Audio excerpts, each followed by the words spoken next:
साल 1928। उत्तर भारत का एक छोटा सा पहाड़ी शहर धौलागिरी।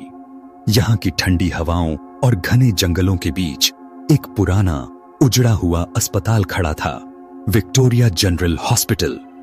कभी यह शहर का सबसे आधुनिक और व्यस्त अस्पताल हुआ करता था, लेकिन अब वहां केवल वीरानी, टूटी खिड़कियां, जाले और अजीब सी खामोशी थी। शहर में लोग कहते थे कि उस अस्पताल में आत्माओं का बसेरा है, पर सच्चाई क्या थी, यही जानने एक मेडिकल छात्र आरव वर्मा ने वहां एक रात बिताने की ठानी। आरव वर्मा दिल्ली का मेडिकल छात्र था, जो हॉरर और पैरानॉर्मल घटनाओं का बड़ा दीवाना था। उसकी थीसिस का विषय था मानव दिमाग और भय का विज्ञान। वह असली डर को महसूस करना चाहता था और इसके लिए उसने इंटरनेट पर भारत के सबसे भूतिया स्थानों की सूची ढूंढी। विक्टोरिया जनरल हॉस्पिटल उसमें सबसे ऊपर था। आरव धौलागिरी पहुंचा, एक पुराना कैमरा, टॉर्च, रिकॉर्डर और कुछ खाने का सामान लेकर। लोगों ने उसे रोकने की कोशिश की। बेटा, वो जगह जिंदा लोगों की नहीं है। लेकिन आरव हंस कर निकल पड़ा। डर को समझना है तो उसका सामना करना ही होगा। अस्पताल का मुख्य दरवाजा पूरी तरह जंग खाया हुआ था, लेकिन जोर से धक्का मारने पर वो कराहते हुए खुल गया। अंदर घना अंधेरा था। टॉर्च की रोशनी में आरव ने देखा, दीवारों पर पुराने खून के धब्बे थे, स्ट्रेचर उलटे पड़े थे और हर कोने में अजीब सी सड़ांध थी। शायद चूहे मर गए होंगे, उसने खुद से कहा, लेकिन ये गंध कुछ और थी, सड़ी हुई लाश जैसी। अचानक पीछे से दरवाजा खुद ब खुद बंद हो गया। धड़ाम! आरव का दिल जोर जोर से धड़कने लगा। कोई हवा का झोंका होगा, उसने खुद को तसल्ली दी। रात के 9 बजे हुआ। आरव ने अपना रिकॉर्डर ऑन किया। रिकॉर्डर में बोला, मैं विक्टोरिया जनरल हॉस्पिटल में हूं। अब यहां क्या होता है मैं सब रिकॉर्ड करूंगा। वह धीरे धीरे कमरों का निरीक्षण करने लगा। ऑपरेशन थिएटर में पहुंचा तो वहां एक पुरानी नर्स की टोपी पड़ी थी, उस पर खून के धब्बे थे।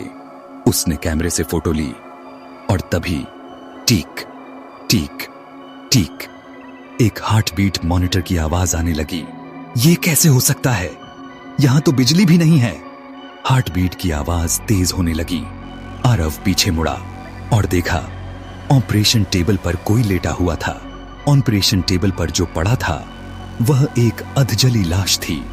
उसकी आंखें खुली थीं और मुंह फटी हुई मुस्कान के साथ खुला था।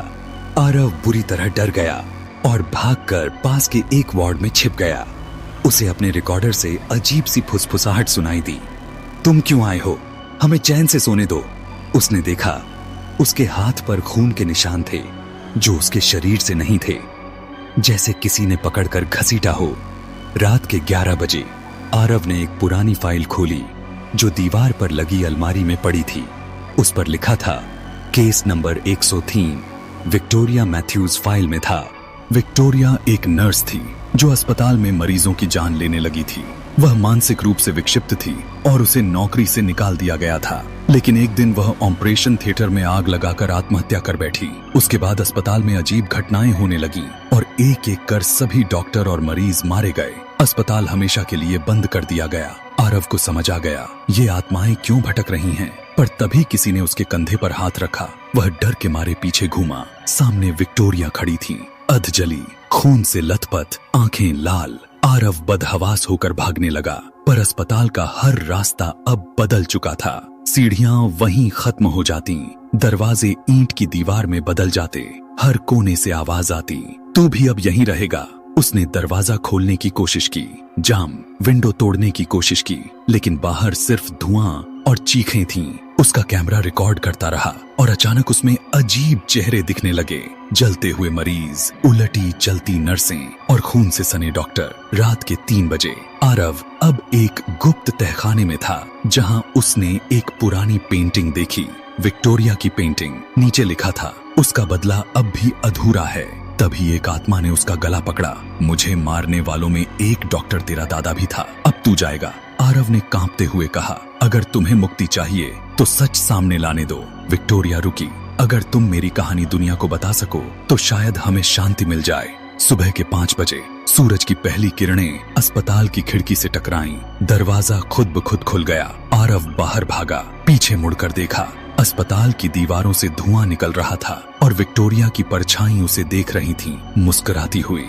दिल्ली वापस पहुंचकर आरव ने अपने कैमरे की फुटेज चेक की। उसमें वही सब था, आत्माएं, फुसफुसाहटें, विक्टोरिया। उसने अपनी थीसिस पूरी की। डर केवल दिमाग का खेल नहीं है, यह कभी कभी हकीकत से भी खतरनाक होता है। पर उस रात के बाद से जब भी आरव शीशे में देखता, टोटोरा धाम टोरिया उसके पीछे खड़ी होती।